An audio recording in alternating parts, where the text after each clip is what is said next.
Good morning. My name is Sue Baker, and I am the project director for STEM Power, and I am also a faculty member in the College of Education in the Department of Teacher Credentialing. And I am here to welcome you to the second annual STEM Power Summer Institute. I'd like to open this session by acknowledging that this land is not ours and honor the First Nation of this land, the Miwok. May we honor their stewardship of the land and continue to care for the land and all who live here now in peace. Many of you went through our credentialing program and are familiar with our mission, but I'm going to go ahead and read it. The Teaching Credentials branch prepares socially just teachers and teacher leaders to be agents of change, committed to equity and inclusion in culturally and linguistically diverse schools and communities. And our goal in the College of Education is to close the achievement gap. And the achievement gap is the gap in achievement between students who come from low-income backgrounds and students who come from middle-class backgrounds, often students of color and white students. And we know that this gap is really an opportunity gap. And so our mission then is to close that opportunity gap. We know that one of the opportunities that students have that make a huge difference, and in fact makes the biggest difference in terms of student achievement, is the quality of teachers. The cooperating teachers that we invite into our program are excellent. And we hope through our program to create cooperating teachers, or teachers who are excellent, just like the cooperating teachers who work with us in teacher education. So indeed, our goal then is to create teachers just like you, just like the cooperating teachers who we are working alongside of. We do know though that on a continuum, that in some low-income schools where turnover is high, we know that a disproportionately high number of the least qualified and least experienced teachers are teaching the most challenged, struggling students. And this is exactly what we're trying to change through our program. So we want our candidates to become like you. We know from research that novice teachers with strong preparation are 2 times more likely to stay in the profession. And we know that the longer that teachers stay in the profession, the better their student achievement. So indeed, this is our goal through our STEM Power program, is to have our student teachers have such a robust experience with us and with their cooperating teachers that they will stay in the profession and they will be successful in their first year. One of the main goals of STEM Power is to create an equal playing field among all the teacher educators in the student teacher's life. Those teacher educators are university supervisors, cooperating teachers, teachers on special assignment, and also the university teaching faculty. And we will work together kind of like a pit crew, all communicating with each other at the same time, wrapped around the student teacher. We're pulling in the same direction. We have common goals and common language to help the student teacher. And we have common understanding of what best practices are in the classroom. So we will achieve all of this together through monthly professional development sessions, through the Summer Institute that you are a part of now, and then to continue with a co-observation strategy that we started last year between cooperating teachers and supervisors. We have 2 main outcomes for our institute. One of them is that 100% of the participants will commit to implementing one STEM Power strategy, either in coursework or in the placement classrooms. And the STEM Power strategy that we're focusing on this Summer Institute is leading a group discussion, which means that we will be united between the coursework and the fieldwork and helping our student teachers learn how to lead a group discussion. Also, our second goal is that 100% of the participants will produce a STEM Power learning segment in their coursework or classrooms, and this will be a series of activities or lessons around leading a group discussion and leading a group discussion and STEM content in the field. Our themes are environmental justice and equity. Our goal for the Institute, again, coherence between coursework and fieldwork, especially around inquiry-based instruction and high leverage practices such as leading a group discussion, which builds off launching and closing a lesson, which we focused on last year, building respectful relationships, explaining and modeling, amongst other high leverage practices. You have 2 books in your swag bag. One is Culturally Responsive Teaching in the Brain. This is going to be an anchor text for our program this year and will be used across courses, but mostly in the Principles of Teaching course. Another book that you have is Total Participation Techniques, and that is a text that the participation and engagement strand led by Dr. Hollenside is based off of. The Summer Institute agenda has 2 weeks. You know that it's the same amount of hours, but it's based over 2 weeks so that you don't have too much screen time in any one week. As you know, week 1 is asynchronous, which means you can be anywhere, like at the pool. And you will have daily activities to be finished each day, but you can do them anytime that day that you like. Start out today with an action planner, then move to NGSS videos on Monday only, and then into the engagement strand, the leading a group discussion strand today, and then picking up the mentorship strand tomorrow on Tuesday. Every day you'll do blue slips, which gives us feedback as to how things are going for you. We won't be able to use that formatively the first week, but we will use that to inform what it is we do in week 2, which is our synchronous week, which is going to go from 8:30 a.m. with everybody together on Zoom until 1:40 in the afternoon. During that time, we'll start with a daily welcome with all 110 participants. We'll move then into grade level bands, K2, 3, 5, and 6. You will be there until lunchtime. After lunch, we'll come back for team time. There will be CSUS faculty team time and CT and supervisor team time. From there, we'll go to very short blue slips again to give us feedback as to how things are going. And at the very end, there will be evals, and the evals from last year were really helpful for us in helping plan this year's Institute. So welcome again to our Institute. This video continues, but that's our agenda, and please stay tuned in this video for more information about our Institute.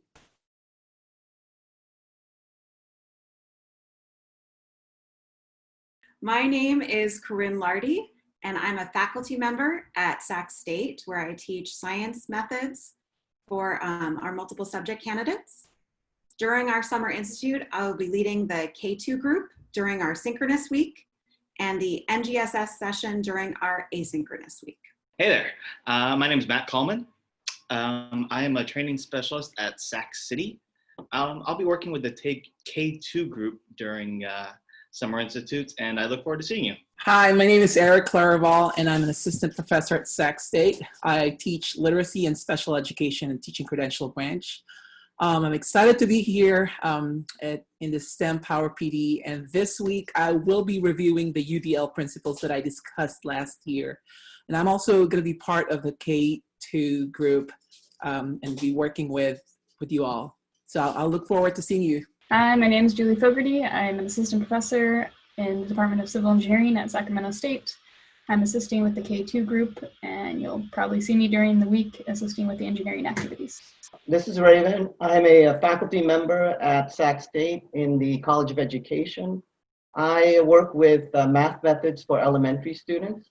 For this institute, you'll see me in the 3 to 5 group. I look forward to seeing all of you virtually and hopefully face-to-face in the near future. Hi, my name is Anna Grace.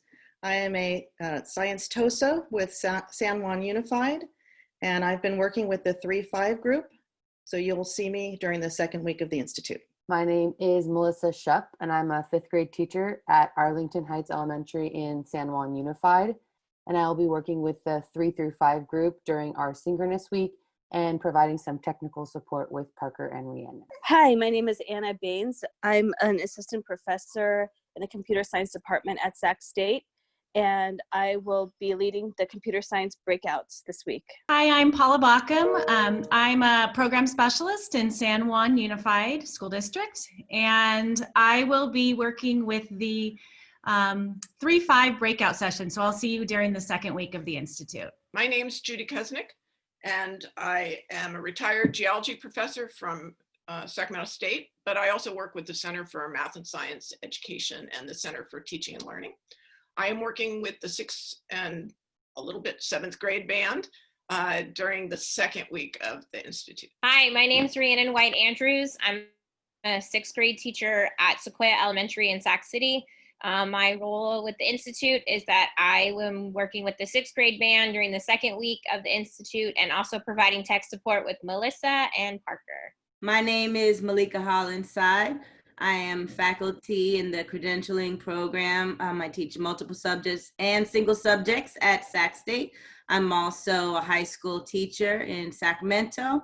I will be working with you on the student engagement strand during the asynchronous week and also leading the 6th grade instruction the second week.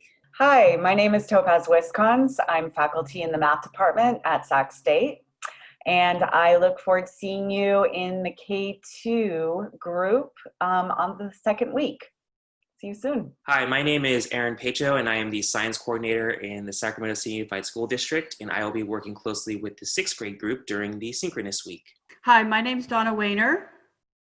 I work at the College of Education as administrative analyst. I also help minister and do the paperwork for the STEM Power grant. So I will be behind the scenes and of course paying you at the end. So, but if you need help in the Zoom or any type of situation behind the scenes, please let me know. Thanks. Hi, my name is Parker Scott. I'm a communication specialist with the College of Education at CSUS. My role in the institution is creative and technical support. And you may not see me during any of the branches or classrooms, but you might see me for some other support type things. Hi, my name's Lisa. I'm the student assistant for STEM Power, so I'm also behind the scenes, so you can contact me if you need any help too. My name is Sheila Grovehog. I'm a retired teacher in the San Juan Unified School District, but I'm now a CSUS program supervisor for teaching candidates. And you can see me in the first week in the mentorship strand portion. My name is Shannon Hardwig, and I'm the youth education manager at Soilborn Farms. I'm playing sort of a collaborative role in these couple weeks, and I look forward to seeing you during a couple of the panels that would be presented about local youth education programs that might be available to you as a teacher. Have a great week. Hello, I send you all a very warm welcome to the STEM Power Summer 2020 Institute. My name is Pia Wong. I'm the Associate Dean for Research and Engagement in the College of Education at Sacramento State. I know that you are going to have a mind-blowing experience, and I thank you all for your time and dedication to your own learning and to your students. Hello, my name is Megan Shaughnessy. I am a teacher, educator, and researcher at the University of Michigan, and I am affiliated with TeachingWorks. Along with my colleague, Martha Curran-Price, I worked on the development of the leading group discussions, asynchronous professional development that you'll be doing in the first week of the Summer Institute. I hope that you enjoy the work that we put together for you to engage in. Hi, everyone. My name is Martha Curran-Price. I'm a teacher educator at the University of Michigan, where I work at an organization called TeachingWorks, and I will be one of your guides for the asynchronous strand on leading a group discussion. I hope you enjoy the work, and I wish you a wonderful, rich week. Bye. Hi, I'm Sarah Kavanaugh. I'm an assistant professor at the University of Pennsylvania, and I have been working behind the scenes with the incredible cooperating teachers and supervisors here at Sacramento State to guide the mentorship strand of the Institute based on research I have been doing on mentorship. Hi, my name is Michelle Perez. I'm a second grade teacher at a charter school in Sacramento Unified School District, and I'm also a cooperating teacher in the STEM Power program. I'm really excited and honored to be a part of the mentorship team this year, and I will be in charge of your first session. My name is Angela Nicholas, and I am a third grade teacher with San Juan Unified at Carmichael Elementary, and I will be working with the mentorship team and session 3. My name is Julie Stewart, and I am a supervisor with Sac State University.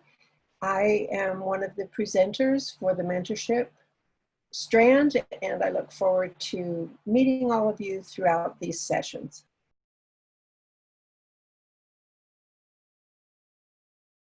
Hi, everyone. My name is Eric Claraval, and for those of you who are new in the STEM Power PD, I am an assistant professor here at Sac State, and I teach literacy and special education. So last year, I talked about the universal design for learning principles, and today I am going to refresh you on these 3 principles. So as teachers, we want to be proactive when we design our curriculum and plan our lessons for our diverse classroom, and that includes students with disabilities. So the UDL principles are simply the intersections of all our best practices in teaching and learning, which includes integrated units, multisensory teaching, multiple intelligences, differentiated instruction, the use of technology and digital media, and all these are aligned with the UDL principles. So, what are these principles? The first principle is the multiple means of representation. So it just simply tells us how to provide all learners with multiple options to gain knowledge and access information. And in this principle, there are 3 components. The first one is when we think of representation, we are dealing with the use of multimodality to help students learn more.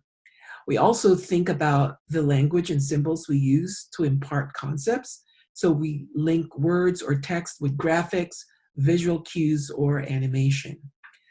We aim to improve students' understanding of ideas and concepts through multiple pathways. The second principle is the multiple means of expression and output. So we care about how students demonstrate their understanding of the concepts by providing alternative ways to show their skills and concept fluency. So examples of this is the use of prompts, rubrics, checklists, notes, and other tools to guide our students. The third and the last principle is the multiple means of engagement. Sometimes we overlook the important role of emotion and motivation in the learning process. And this third principle of multiple means of engagement addresses this socio-emotional learning component. So the central question here is, how do we motivate and engage our students to sustain their learning? There you go. So we have just reviewed the 3 principles of UDL, the multiple means of representation or input, the multiple means of expression or output, and the multiple means of engagement. Thank you.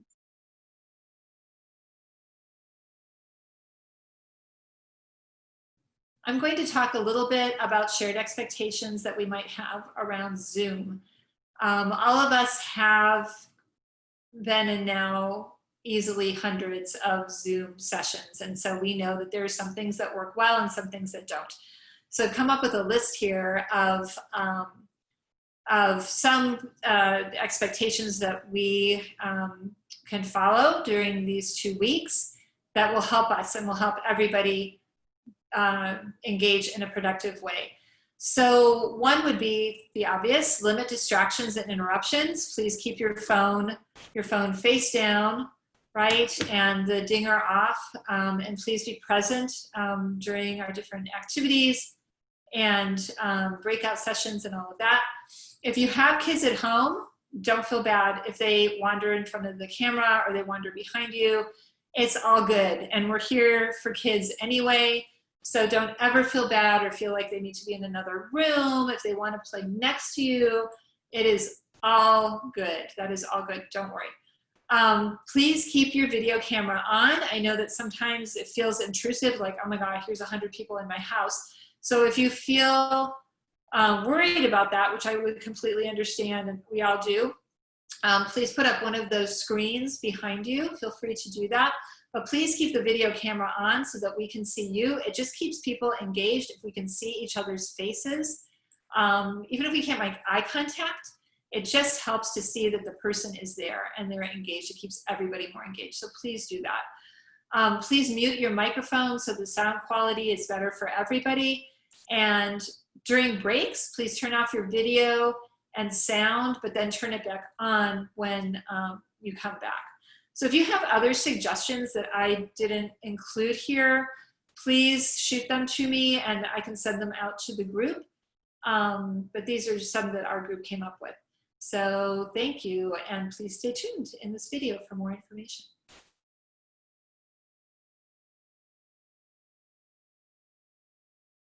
I'm going to talk a little bit about the takeaways from last year in the mentorship strand that we had, so we can sort of catch people up for this year's mentorship strand.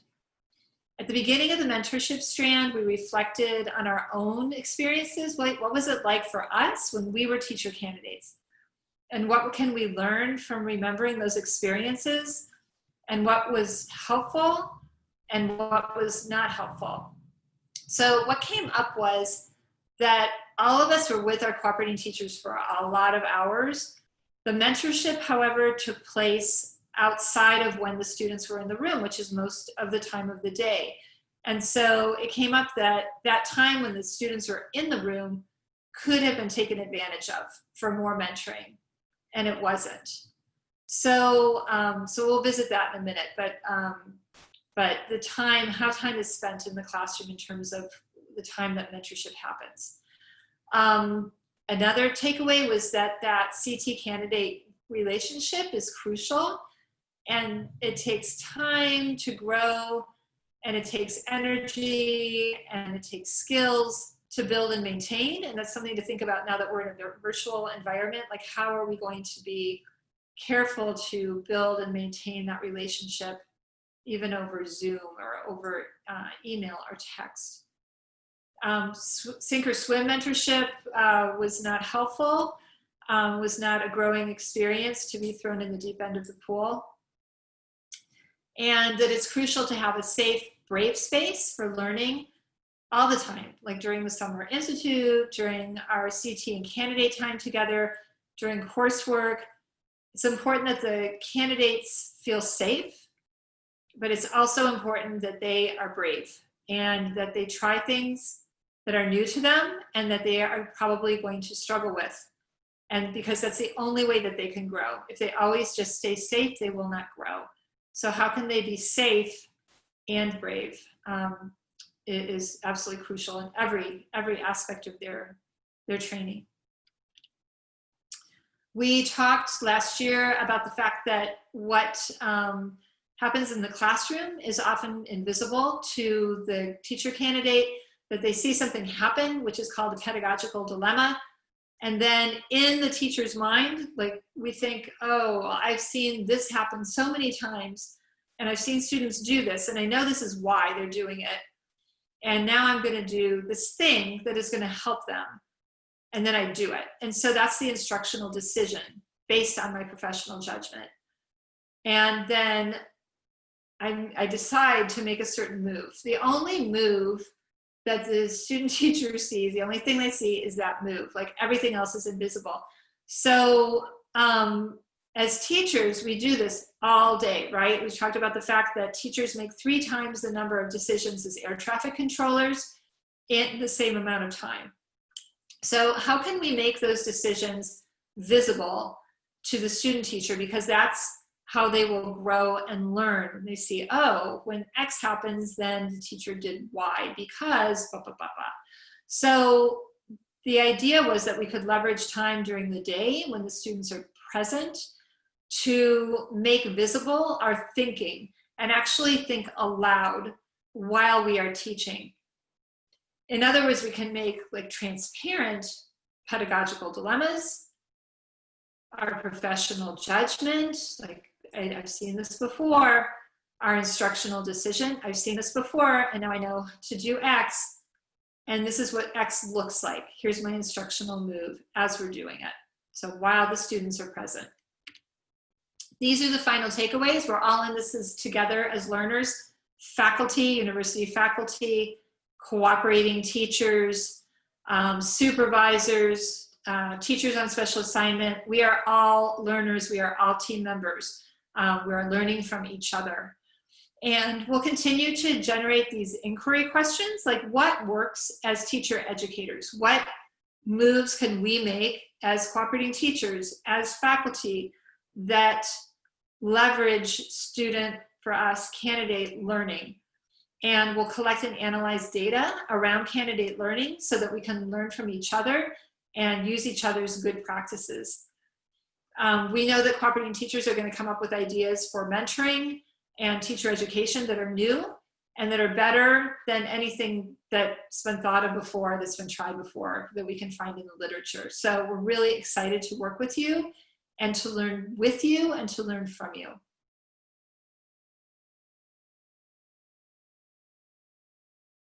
Okay, I'm going to wrap up this welcome video. Our next steps are today, Monday, before midnight. Please continue with the agenda that you see in the Google Classroom. First, you're going to complete an action planning guide, more information in the agenda. Then you'll watch some NGSS short videos by Dr. Corinne Lardy. They're excellent. And then you'll continue with total participation techniques, leading a group discussion. You can do that in any order, again, any time of day. Okay, a little love before we leave and set you off on your day. A lot of gratitude to the cooperating teachers that we are working with. Michelle Perez, Angela Nichols, Rhiannon White-Andrews, Melissa Shupp have been amazing. They are your mentorship leads. They are leads in the 3rd through 5th, 6th grade bands. Melissa and Rhiannon helped set up the Google Classroom, which was huge. So kudos to them, and we are so lucky to have them as leadership in this institute. Supervisors who are leading you, we have 2 mentorship leads, Sheila Grovhog and Julie Stewart. They have done amazing work in putting together with the cooperating teachers the mentorship strand. Back office support, Donna Wayner, Lisa Calderon, amazing. They have done so much in keeping things organized, putting together your swag bags, our swag bags, tech support, record keeping. Kudos to them. And university faculty has been working tirelessly on the asynchronous week content. Is going to be amazing. It's going to be a really, really fun 2 weeks. And so, all to say, have a fantastic week. We will see you in person on Zoom on Monday, June 22nd at 8:30 a.m. Please be there on time to be eligible for the raffle prize. And enjoy your first week, the asynchronous week.